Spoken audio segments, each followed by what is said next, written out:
Hello friends, good evening to all you. Today I am discuss to एक नया chapter है जिसका नाम है ऋजुरेखीय पथ पर गति, motion along a straight line. Okay, motion along a straight line में फर्स्ट है आपका टॉपिक कि वन डायमेंशनल मोशन, एक विमीय गति। तो आज हम स्टार्ट करते हैं कि ये ऋजुरेखीय पथ पर गति motion along a straight line जो एयरफोर्स और नेवी के लिए बेहद इम्पॉर्टेंट होने वाला है। तो आज के वीडियो में हम बात करेंगे motion along a straight line. तो देखिए आप क्या करते हैं, एक विमीय गति क्या होता है, जब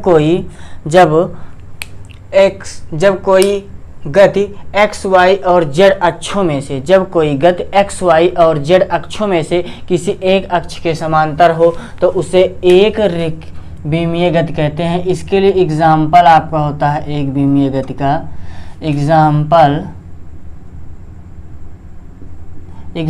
आपका हो जाएगा कि पटरी पर चलती हुई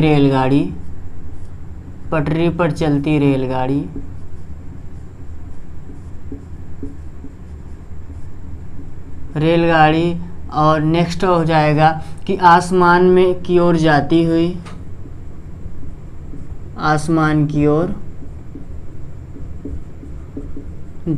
हुई गेंद। और नेक्स्ट आपका रहेगा कि द्विविमीय गति, द्विविमीय गति क्या है, ठीक है। द्विविमीय गति क्या है, ऐसी गति जिसमें x, y और z अक्षों में से किसी दो अक्ष क्या होगी आपका x, y, y, z या z अक्ष किसी एक के अक्ष के परिता हो, किसी दो के अक्ष के परिता हो तो समांतर हो तो उसे द्विविमीय गति कहते हैं। द्विविमीय गति का एग्जाम्पल आपका होगा, अभी पीछे हम पढ़कर चले आए हैं कि प्रक्षेप गति व वृत्तीय गति। प्रक्षेप गति और वृत्तीय गति जो है दो विमीय गति का उदाहरण। बात करें हम त्रिविमीय गति की अगर बात करें तो त्रिविमीय गति क्या होती है, ऐसी अक्ष जिसमें x, y, z तीनों अक्षों की आवश्यकता पड़े उसे त्रिविमीय गति कहते हैं। जैसे एग्जाम्पल एक सा हो जाएगा आपका कि किसी पात्र में बंद अणुओं की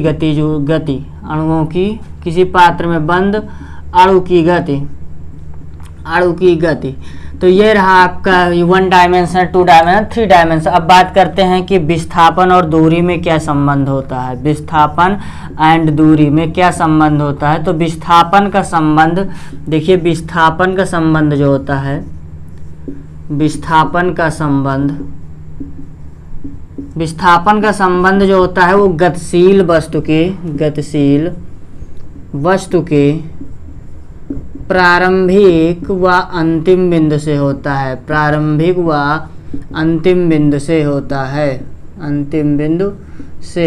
है, और दूरी का संबंध जो होता है आपका, दूरी का संबंध सेम इसके विपरीत होता है। और सेकंड हम बात करें, पहला था, सेकंड बात करें जो दूरी होगी आपकी, क्या दूरी धनात्मक होती है और जो विस्थापन होता है आपका, विस्थापन धनात्मक,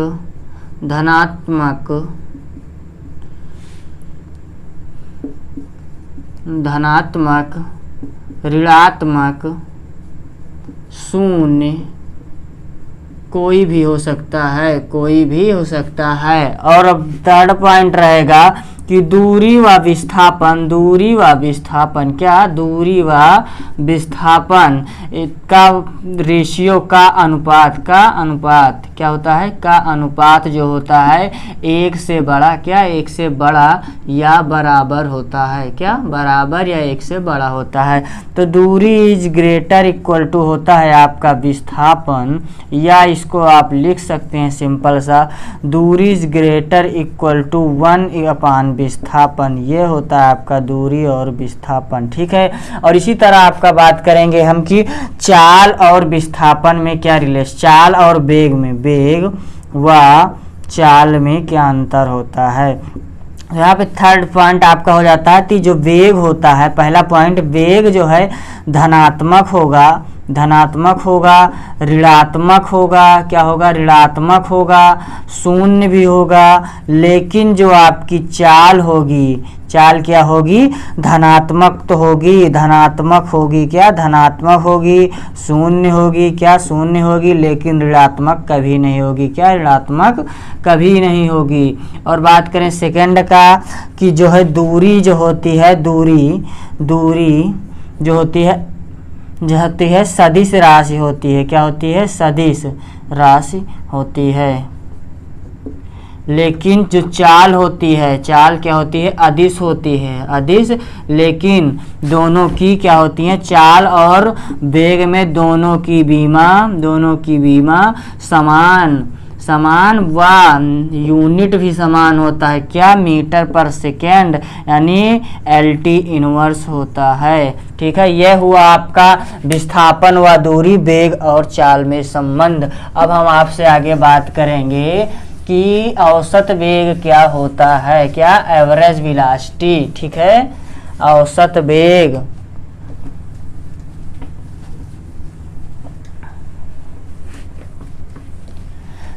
नेक्स्ट टॉपिक है आपका कि औसत वेग, एवरेज वेलोसिटी। ठीक है, औसत वेग, औसत वेग आपका क्या हो जाता है, आपसे हम बात करेंगे कि औसत वेग। ठीक है, औसत वेग क्या होता है कि औसत वेग का फार्मूला होता है चली गई दूरी, चली गई कुल दूरी अपान यात्रा में लगा कुल समय, तो यहाँ से क्वेश्चन आपका बन जाता है एयरफोर्स और नेवी में कि पहला क्वेश्चन क्या बनेगा, किस तरीके से, यदि किसी पिंड या किसी वस्तु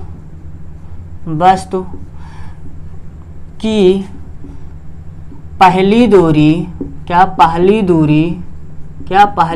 v1 चाल व अगली दूरी, यानी दूसरी मान लीजिए, अगली दूरी जो है v2 चाल से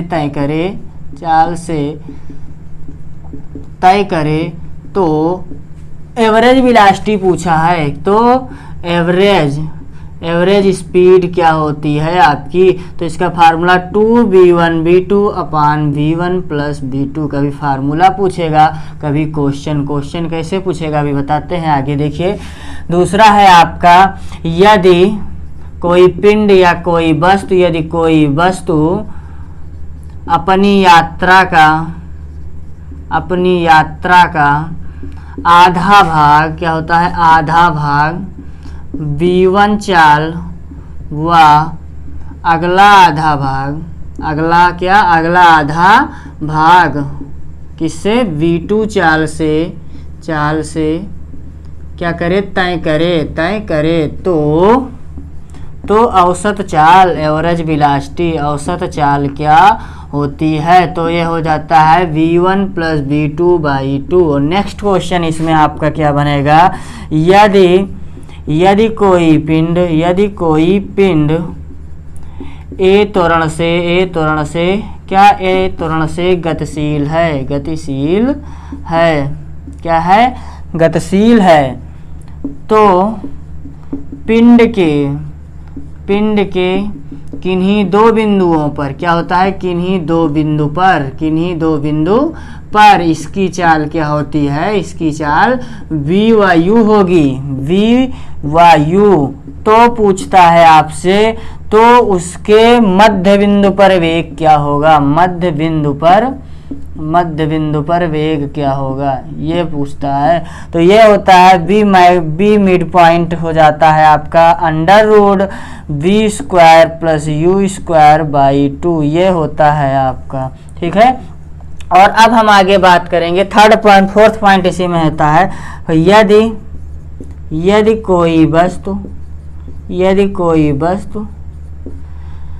कोई वस्तु समान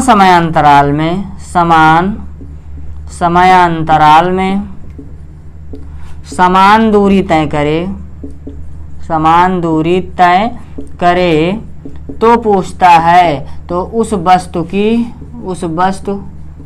की कुल दूरी क्या होगी, कुल दूरी क्या होगी। ठीक है, यदि कोई बस समान समय अंतराल में समान दूरी तय करे तो कुल दूरी क्या होगी। ये नेवी सितंबर 2019 का क्वेश्चन था। 2s2 = s1 + s3, ये होता है आपका फार्मूला। ठीक है, ये वहाँ श्रेणी से होता है मैथमेटिक्स प्रोसेस। ठीक है, अब आगे हम बात करेंगे कि सापेक्ष गति। ठीक है, सापेक्ष गति क्या होती है। सापेक्ष गति क्या, सापेक्ष गति, सापेक्ष गति क्या होती है। जब एक वस्तु का दूसरे वस्तु के सापेक्ष गति करते हैं तो इस प्रकार की गति को ही आपेक्षिक गति या सापेक्ष गति कहते हैं। यहाँ पे लिख लीजिए आप लोग आपेक्षिक गति, आपेक्षिक गति। तो यहाँ से क्वेश्चन किस तरीके से पूछा जाएगा आपके एग्जाम में कि पहला प्रोसेस रहेगा, यदि दोनों पिंड सेम डायरेक्शन में, यानी एक दिशा में मूव करे, सेम डायरेक्शन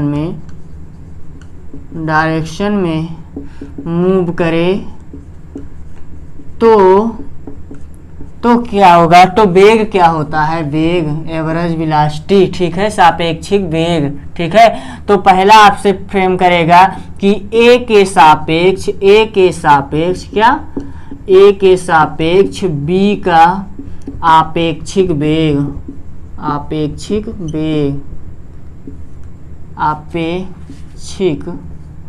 वेग। ठीक है, तो आपका हो जाता है VVA = VB - VA। ठीक है, सेम डायरेक्शन में घट जाता है और विपरीत। ठीक है, दोनों एक पिंड एक दिशा में गति करेंगे तो आपका क्या हो जाता है, घट जाता है। ठीक है, और दूसरा रहेगा आपका यदि B के सापेक्ष A का आपेक्षिक वेग, क्या होता है आपका VAB = VA - VB। अब यही नेक्स्ट टॉपिक रहेगा आपका, क्या पूछेगा, यदि दोनों पिंड अलग दिशा में मूव करें। ठीक है, यदि दोनों पिंड अलग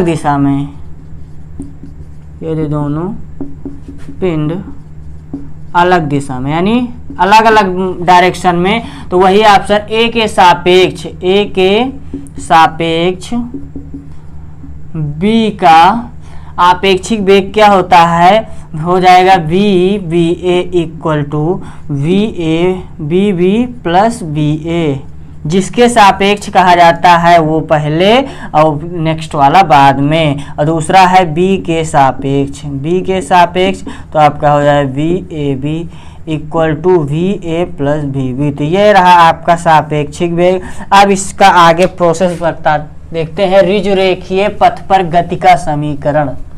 ठीक है, क्या होता है, ऋजुरेखीय पथ पर गति का समीकरण।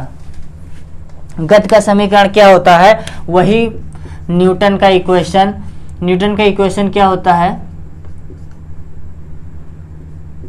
न्यूटन का पहला होता है B = U + AT, और सेकेंड हो जाएगा S = UT + ½ AT²। थर्ड हो जाता है आपका V² = U² + 2AS। फोर्थ हो जाता है आपका X = U + 1/2A 2n - 1। ये चौथा इक्वेशन होता है।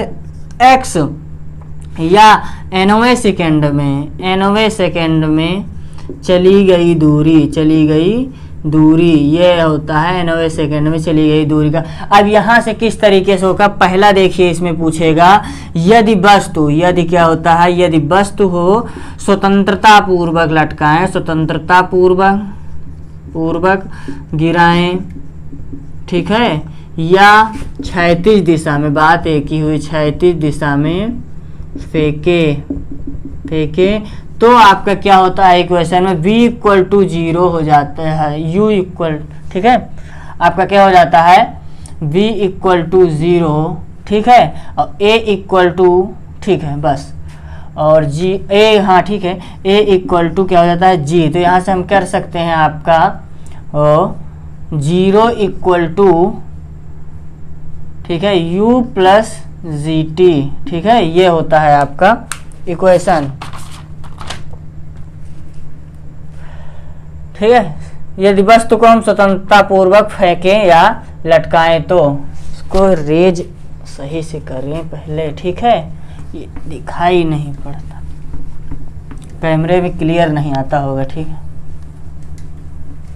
चलिए ये यहाँ पर क्या था, v equal to u plus a t s हो गया, और v square equal to u square plus 2as, और nवें सेकेंड का क्या था, x equal to u plus 1/2 a 2n-1। तो हमने पहला किया था ये स्वतंत्रता पूर्वक, स्वतंत्रता या क्षैतिज, यदि वस्तु को स्वतंत्रता पूर्वक नीचे गिरने दिया जाए या क्षैतिज दिशा में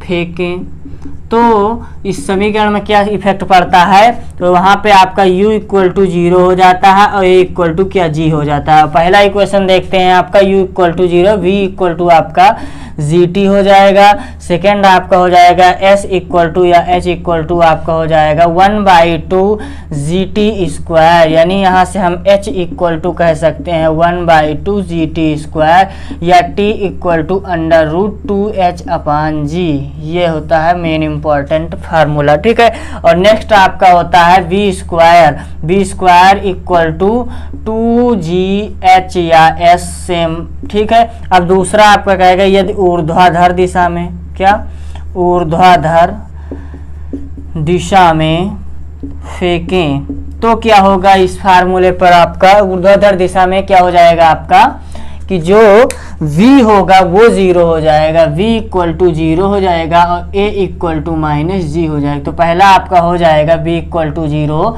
तो u माइनस जी टी, यानी u equal to g t, ये पहला हो जाएगा आपका।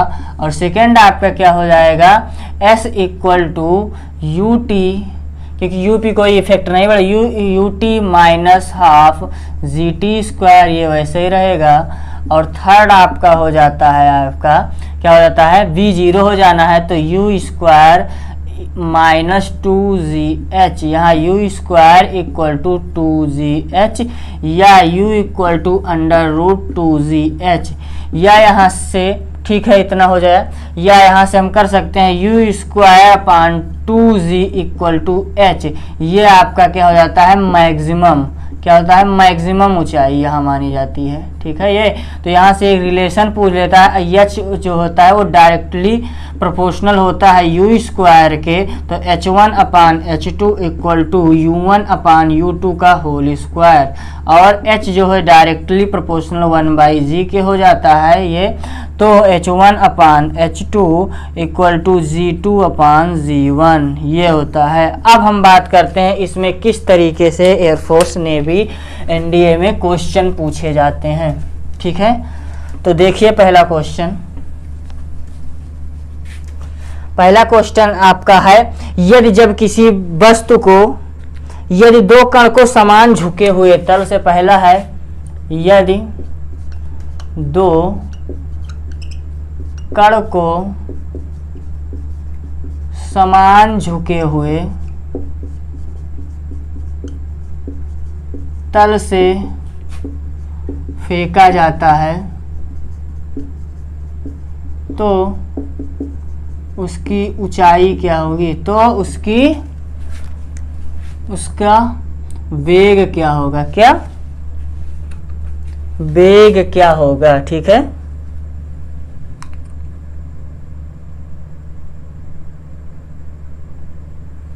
तो उसका वेग पूछता है क्या होगा, वेग क्या होगा, ठीक है, वेग पूछता है क्या होगा। तो ये मान लीजिए ये नत समतल तल से झुके हुए तल से फेंका जा रहा है, यहाँ पे u इक्वल टू 0, ये v यहाँ से फेंका रहा है, तो ये आपसे पूछा जा रहा है। तो हम जानते हैं b square equal to u square plus 2gh। जब झुके हुए नीचे तल से फेंका जाता था हम बता रहे थे u इक्वल टू 0 हो जाता है, तो यहाँ पे v square equal to 0 plus 2gh या h equal to under root 2gh, ये हो u, ठीक है, ये हो जाता है। और नेक्स्ट क्वेश्चन आपका है क्या, नेक्स्ट क्वेश्चन है जब किसी वस्तु को स्वतंत्र रूप से पृथ्वी पर गिराया जाता है, इसको ऐसे थ्योरी है समझ लीजिए, जब किसी वस्तु को स्वतंत्रता पूर्वक पृथ्वी से गिराया जाता है, ठीक है, पृथ्वी पर गिराया, जब किसी वस्तु को h ऊंचाई से पृथ्वी पर गिराया जाता है तथा दूसरे वस्तु को क्षैतिज दिशा से फेंका जाता है, क्या क्षैतिज दिशा में फेंका जाता है, तो दोनों वस्तु जो है पृथ्वी पर साथ साथ गिरेंगे लेकिन उनकी वेलोसिटी अलग होगी, साथ साथ पृथ्वी पर साथ साथ, लेकिन जो होगा है वेग, लेकिन वेग क्या होगा, अलग होगा। कब, जब इन्हें जो है पिंड को h ऊंचाई से गिराया जाता है, एक पिंड को h ऊंचाई से गिराया तथा दूसरे को क्षैतिज दिशा से प्रोजेक्ट किया, क्षैतिज दिशा से फेंका जाता है, तो वो दोनों पृथ्वी पर साथ साथ टकराएंगे लेकिन उनका वेग अलग होगा। आपका नेक्स्ट क्वेश्चन है कि चाल और वेग का संख्यात्मक मान क्या होता है, चाल व वेग का संख्यात्मक मान, तो इन्होंने पहला ऑप्शन दिया है 0 से कम, और सेकंड दिया है इन्होंने आपका कि 1 से बड़ा, क्या 1 से बड़ा, और थर्ड इन्होंने कहा है 1 के बराबर, और फोर्थ कहा है 1 के बराबर या कम। तो हमने बताया था कि दूरी, चाल और वेग में क्या होता है, जो होता है वेग, क्या होता है, चाल is less than equal two upon वेग, तो इक्वल टू 1 होता था, तो ये वाला आपसे क्रिएट होगा, ठीक है। सेकंड इसे में आपसे पूछा है कि मीनार की चोटी से छोड़ा गया एक पत्थर पृथ्वी पर 2 सेकंड में पहुंचता है, मीनार की चोटी से छोड़ा गया पत्थर पृथ्वी पर 2 सेकंड में पहुंचता है, तो मीनार की ऊंचाई, क्या ऊंचाई, हाइट पूछा है, तो हम जानते हैं h equal to u t plus half g t square. यहाँ पे ये जो है प्रोजेक्ट किया जाता है ऊपर से, तो u 0 हो जाएगा, तो h equal to 1/2 g into t square यानी 4, 2 2 ज़ा 4 आपका हो जाएगा g इंटू 2 यानी g का वैल्यू 10 इंटू 2 9.8, एक आपका 20 मीटर हो जाएगा, ठीक है। और नेक्स्ट क्वेश्चन कह रहा है एक कार अपनी यात्रा का प्रथम आधा भाग, रेज करें, नेक्स्ट क्वेश्चन है आपका एवरेज स्पीड का, कह रहा है एक कार अपनी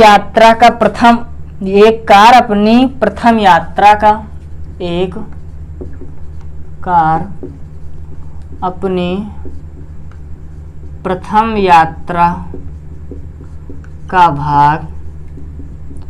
भाग जो है कह रहे हैं कि 20 मीटर प्रति सेकंड के वेग से, 20 मीटर प्रति सेकंड के वेग से, व अगला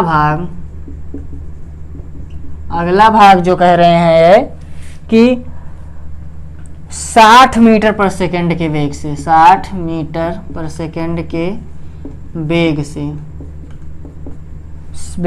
सेकंड के वेग से चलता है, तो कार की औसत वेलोसिटी से चलता है, तो एवरेज वेलोसिटी क्या होता है, एवरेज वेलोसिटी,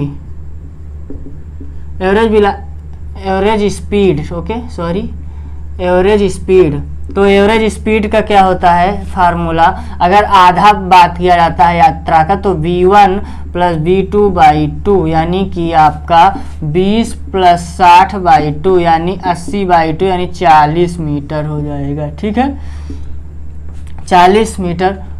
और नेक्स्ट आपका इसी में कहा है इन्होंने, एक शिक्षक अपने विद्यालय से 40 किलोमीटर की चाल से चलता है। एक शिक्षक अपने घर से 40 किलोमीटर प्रति घंटा की चाल से चलता है। एक शिक्षक अपने घर से 40 किलोमीटर प्रति घंटा की चाल से चलता है। वह वापस कह रहे हैं, वापस जो है वापस 20 किलोमीटर प्रति घंटा की चाल से वापस जाता है। 20 किलोमीटर प्रति घंटा की चाल से वापस जाता है। क्या वापस जाता है? वापस जाता है। तो कहता है कि average velocity, average speed, sorry velocity बार बार आता है। तो एवरेज क्या होता है, स्पीड क्या होता है, एवरेज स्पीड जब v1 चाल से जाए तो 2